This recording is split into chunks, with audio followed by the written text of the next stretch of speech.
ಈಜಲು ಹೋದ ಯುವಕ ನೀರು ಪಾಲು, ಮೃತ ದೇಹ ಪತ್ತೆ ಹಚ್ಚುವಲ್ಲಿ ಮಲ್ಪೆ ಈಶ್ವರ್ ಯಶಸ್ವಿ. ಈಜಲು ಹೋದ ಯುವಕ ನೀರು ಪಾಲಾದ ಘಟನೆ ತಾಲೂಕಿನ ನಿಟ್ಟೂರು ಹೋಬಳಿ ಎನ್ ಮುತ್ತಿಘಟ್ಟ ಗ್ರಾಮದ ಕೆರೆಯಲ್ಲಿ ಶುಕ್ರವಾರ ನಡೆದಿದೆ. ಕೆರೆಯಲ್ಲಿ ಅತಿಯಾದ ಆಳ ಇರುವುದರಿಂದ ಈ ಘಟನೆ ಸಂಭವಿಸಿದ್ದು, ತಂದೆ ತಾಯಿಗೆ ಒಬ್ಬನೇ ಮಗನಾದ ಜಯರಾಮ್ ಕೆರೆಯಲ್ಲಿ ಮುಳುಗಿದ ವ್ಯಕ್ತಿ. ಹೆಚ್ಚಿನ ಬಿಸಿಲಿನ ತಾಪಕ್ಕೆ ಕೆರೆಯಲ್ಲಿ ಈಜಲು ಹೋದ ಯುವಕ ಜಯರಾಮ್ ಸ್ವಲ್ಪ ದೂರ ಈಜಿಕೊಂಡು ಹೋದು ಮತ್ತೆ ನಾಪತ್ತೆ.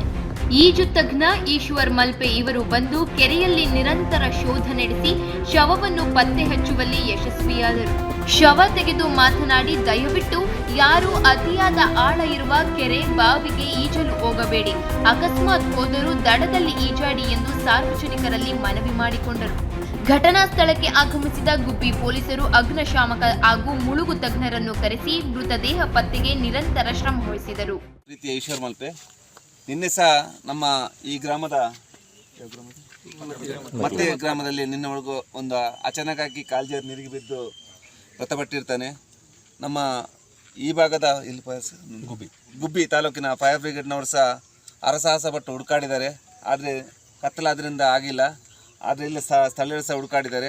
ಆದರೆ ಇವತ್ತು ಈ ಗ್ರಾಮದವರ ಒಂದು ಮಾತಿಗೆ ನಾವು ಮಂಜಣ್ಣ ಅವರು ಸಹ ಹೇಳಿದ್ದಾರೆ, ಇವರು ಸಹ ದಿನೇಶ್ ಅಣ್ಣ ಇವರೊಂದು ಕರೆಗೆ ಉಡುಪಿಯಿಂದ ಬಂದು ಇವತ್ತು ಇಲ್ಲಿನ ಬಸವೇಶ್ವರ ಗ್ರಾಮದ ಜೋಡಿ ಬಸವೇಶ್ವರ ಗ್ರಾಮದ ಒಂದು ದೇವರಿಗೆ ಕೈ ಮುಗಿದು ನಾವು ಈ ಗ್ರಾಮಕ್ಕೆ ಸ್ಥಳೀಯರ ಆಶೀರ್ವಾದದಿಂದ ಕೆಳಗಿಳಿದಾಗ ಒಂದು 20 ಅಡಿಯಲ್ಲಿ ದೇಹ ಸಿಕ್ಕಿದೆ.